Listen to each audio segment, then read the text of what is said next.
అందరూ ఎలా ఉన్నారు? నేను రాణి. వెల్కమ్ టు రాణి గారి కోట. ఈరోజు రాణి ఏ రెసిపీ చూపిస్తుందని ఎదురు చూస్తున్నారా? నేను చూపించబోయే రెసిపీ పిల్లలకి చాలా ఇష్టమైన క్యాబేజ్ ఫ్రై అనమాట. ఏంటి క్యాబేజ్ ఫ్రై పిల్లలకి ఇష్టమా అని అనుకుంటున్నారా? నేను చెప్పినట్టు ఫాలో అయిపోయింది. పిల్లలకేంటి పెద్దలకేంటి ఇంకా కావాలి అంటూ తింటారు. సో దానికంటే ముందు మన ఛానల్ని సబ్స్క్రైబ్, లైక్, షేర్ చేయండి. బెల్ సింబల్ని ప్రెస్ చేయడం అస్సలు మర్చిపోవద్దు. ఇప్పుడైతే మనం వీడియోలోకి వెళ్ళిపోదాం.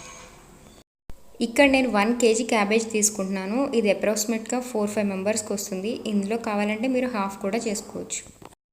ఇలా క్యాబేజ్ని 2 పీసెస్ కింద కట్ చేసుకుని పైన హార్డ్గా ఉన్న పీస్ని ట్రయాంగిల్ షేప్లో రిమూవ్ చేసుకోండి. అది ఉండడం వల్ల కర్రీ త్వరగా కుక్ అవ్వదు, టేస్ట్ కూడా అంత బాగోదు. మనం క్యాబేజ్ని 2 పీసెస్ కింద కట్ చేసుకుంటేనే ఆ హార్డ్గా ఉన్న పీస్ని రిమూవ్ చేసుకోవడం ఈజీగా అవుతుంది. ఇప్పుడు క్యాబేజ్ని అంతటిని ఇలా చిన్న చిన్న ముక్కల్లా కట్ చేసుకుని పెట్టుకోవాలి.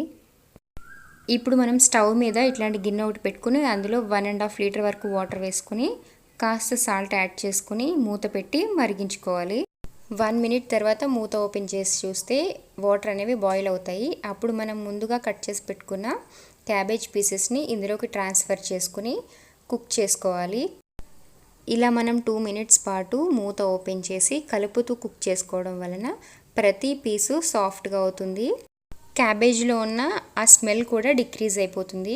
2 మినిట్స్ తర్వాత మనం గ్యాస్ ఆఫ్ చేసుకొని ఈ గిన్నె పక్కన పెట్టేసుకోవడమే. ఇప్పుడు మనం స్టవ్ మీద ఇటువంటి నాన్ స్టిక్ కడాయి ఒకటి పెట్టుకొని అందులో 3 టేబుల్ స్పూన్ వరకు ఆయిల్ యాడ్ చేసుకోవాలి. ఆయిల్ కాస్త ఎక్కువే పడుతుందండి. ఆయిల్ హీట్ అయిన తర్వాత మనం ముందుగా కుక్ చేసి పెట్టుకున్న క్యాబేజ్ పీసెస్ అన్నిటినీ ఇలా స్ట్రైనర్ సహాయంతో వాటర్ని అంతటినీ డ్రైన్ చేసేసి పీసెస్ని ఇందులోకి ట్రాన్స్ఫర్ చేసుకోవాలి. ఆ తర్వాత ఇందులో మనం కాస్తంత సాల్ట్ని యాడ్ చేసుకోవాలి. సాల్ట్ని యాడ్ చేయడం వల్ల పీసెస్ అనేవి త్వరగా కుక్ అవుతాయి. సాల్ట్ ఒకేసారి యాడ్ చేసేయకండి, చూసుకుని మీ టేస్ట్కి సరిపడా యాడ్ చేసుకోండి. తక్కువైనా కానీ తర్వాత కలుపుకోవచ్చు. అదే ఎక్కువైపోతే అందులోంచి తీయలేం కదా. సాల్ట్ వేసాక ఒకసారి బాగా మిక్స్ చేసుకుని మూత పెట్టి 4 to 5 మినిట్స్ పాటు మీడియం ఫ్లేమ్లో మధ్య మధ్యలో కలుపుకుంటూ ఫ్రై చేసుకోండి. ఇలా మంచి లైట్ గోల్డెన్ కలర్ వచ్చేంత వరకు ఫ్రై చేసుకున్న తర్వాత ఒకసారి బాగా మిక్స్ చేసుకుని మధ్యలో ఇలా హోల్ చేసుకుని 1 టేబుల్ స్పూన్ వరకు ఆయిల్ యాడ్ చేయాలి.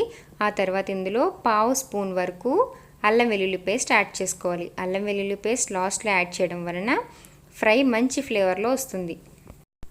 ఇప్పుడు ఇందులో 1 టీ స్పూన్ వరకు కారం, కొంచెం పసుపు వేసుకుని మనం వేసిన ఇంగ్రీడియంట్స్ అన్నీ ఒకసారి మిక్స్ చేసుకోవాలి. ఆ తర్వాత మొత్తం ఫ్రై అంతటికి పట్టేలాగా కలుపుకోవాలి.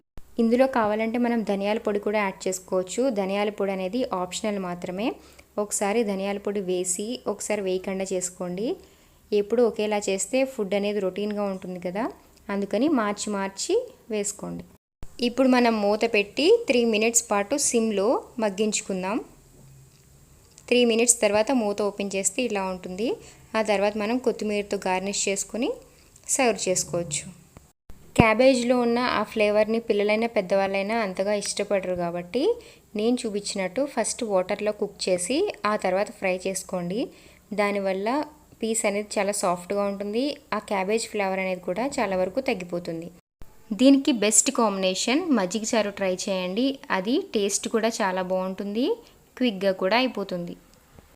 ఇక్కడ చిన్న టిప్ అండి, పిల్లలకి వెజిటేబుల్స్ ఇష్టం లేనట్లయితే ఇలా డిఫరెంట్గా ప్రజెంట్ చేసి పెట్టండి, ఇంకా కావాలి అంటూ తింటారు. నా ఛానల్ని ఫస్ట్ టైం చూస్తున్నట్టయితే సబ్స్క్రైబ్ చేసుకోండి, లైక్ చేయండి, షేర్ చేయండి, బెల్ ఐకాన్ ప్రెస్ చేసి ఆల్ అనే ఆప్షన్ని సెలెక్ట్ చేసుకోండి. నా వీడియో చూసినందుకు ధన్యవాదాలు.